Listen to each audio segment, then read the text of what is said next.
मोहब्बत एक किस्सा है, किताबों में जो मिलता है। मोहब्बत एक चेहरा है, नकाबों में जो खिलता है। मोहब्बत एक सहरा है, जो सावन में भी तपता है। मोहब्बत एक शोला है, जो सीने में भड़कता है। मोहब्बत एक वादा है, जो रांझा ही निभाता है।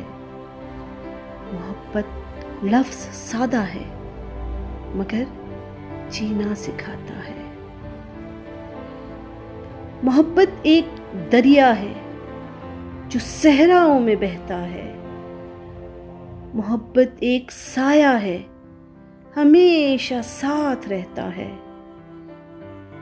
मोहब्बत पाक जज्बा है, ये जोगी मन का कहता है।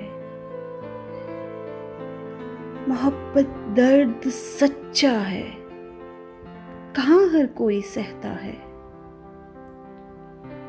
मोहब्बत कौन करता है, यहाँ अब कौन मरता है।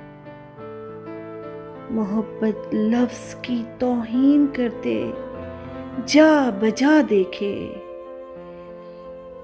उन्हें बस अब खुदा पूछे, उन्हें बस अब खुदा देखे।